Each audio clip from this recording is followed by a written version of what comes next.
I try not to follow what's going on in the political scene because it's already easy enough to be angry, and there are already enough angry people in the world, and there are already enough reasons to be angry without consciously stoking one's anger. It's not good for one's mental health. It's not good for the mental health of those around one, and so it's generally something that I avoid. But certain things do filter down to me, and I find out about what's going on in this way or that way. And so I found out that Biden had appointed this guy named David Chipman, who it turns out was one of the butchers of Waco, one of the participants in that very black spot, one of many black spots in U.S. law enforcement's history, in the history of the governmental terrorism towards civilians, whether it be domestic or foreign. In this case, domestic. A siege that was completely unnecessary and wound up killing, I think it was in the hundreds. Forgive me for not knowing the exact death toll of those innocents who died during that siege at Waco. But this all jogged a certain memory for me, and that's what I want to talk about here. I don't want to just stew in the fact that this particular person was appointed to this particular post. You know, that his history, his murderous history, didn't disqualify him. I mean, unfortunately, he's one of many examples, maybe one of the more egregious ones, considering that Waco was one of the more egregious instances of this kind of behavior on the part of state actors. Nevertheless, not that unusual in certain ways. But here's the memory that got jogged in my mind, and what I wanted to share with y'all. And this is something that maybe there's video evidence of somewhere. I swear to you that I remember this happening. And it would hardly be believed by today's standards, by the template with which we examine things, with which we expect things to shape up. As far as media goes, there was a time, and it wasn't that long ago, leading into even the early 90s, all the way up to the Waco incident in 93, there was a time where being on the right, being conservative, meant that you were pretty much pro-law enforcement, that you were pretty much knee-jerk in favor of any kind of action taken by law enforcement, you know, regardless of the lack of prudence or regardless of the brutality involved. I remember in the 80s, the war on drugs, you know, when that reached a fever pitch. Of course, at the same time, you had government agencies like the CIA selling drugs, but that's a whole different subject. But with the face that they focused upon the world, as opposed to the second face that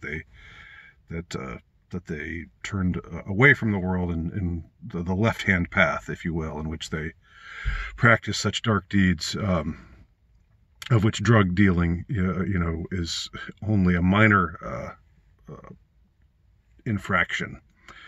But the regular government, as opposed to the shadow government, was, you know, raiding homes and confiscating contraband and sending people to prison for years and years, you know, just for possession of a illegal narcotic, or whether it be marijuana or cocaine or whatever.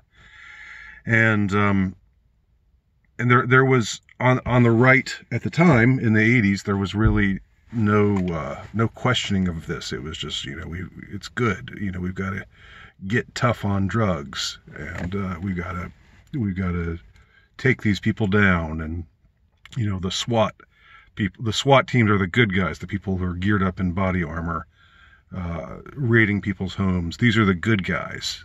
These are the ones we should be cheering for. This notion, this mentality persisted on much of the right, I should say the mainstream right. It might be that the radical right had a different perspective on things even back then, because you had, I think it was in the early 90s, prior to Waco, there was the incident at Ruby Ridge, which was Waco on a smaller scale, with Randy Weaver and his family, and the atrocities perpetrated against them. And you had so I would say, again, the more fringy types, and I don't use the term fringy in a negative way, I'm just trying to be descriptive.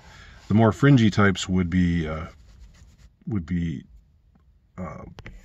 questioning of, or even hostile towards, these federal law enforcement agencies. But I remember, even into the 90s, after Waco took place, after the siege on Waco happened and the numerous state-sponsored murders happened at Waco, I remember that even the recently deceased Rush Limbaugh was pro-federal law enforcement. And I remember that this was around the time that he had his TV show.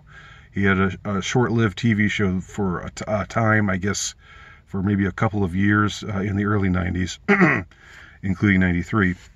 And there was a time where, after Waco, prominent Democrat John Conyers was berating Janet Reno, the Attorney General at the time, was berating her for the way that the siege on Waco was handled.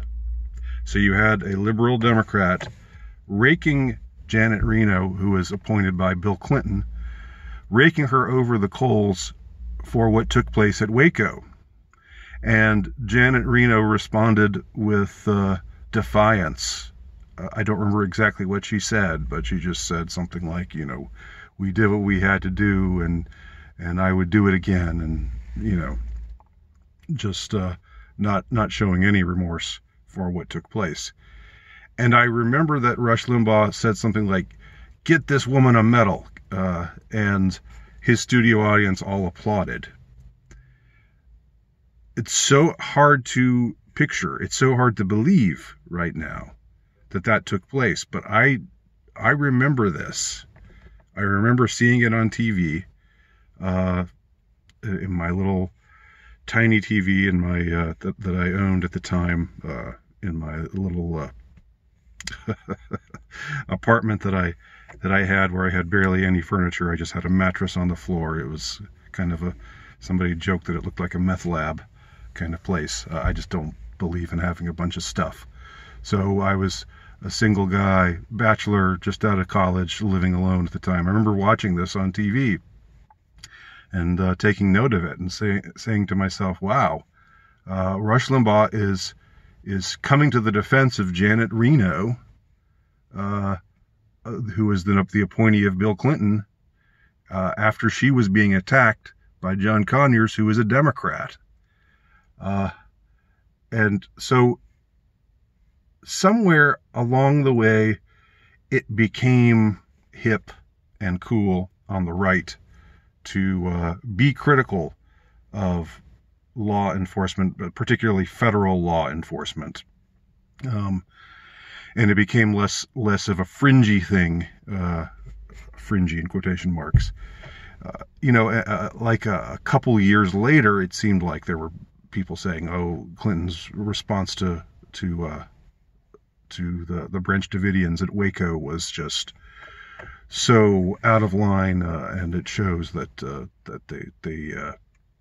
federal government is out of control," and so forth, and that became a very mainstream thing. But when it happened, It was not a mainstream thing. And I wish I could find this footage. If I find, well, I'll try to find it, actually. I think it'll be hard to find. But if anybody else remembers this incident, please chime in and let me know. Because for me, this just shows that you've got to not go by what your heroes in the media are saying, or what you think, the people you think represent you, what they're saying, because they turn on a dime. And I don't mean to speak ill of the dead, but Rush himself just turned on a dime when it became convenient to do so, I think, in this case. But back in '93, when it was still rah law enforcement, if you were a right winger, then that was the kind of rhetoric he was spouting, even to the point of defending white knighting for Janet Reno, of all people. If you've got a white knight for a woman, Janet Reno of all women. Anyway, let me know if any of y'all remember this, and let me know what you think. My name's Andy Nowicki. You can check out my work at altrightnovelist.com.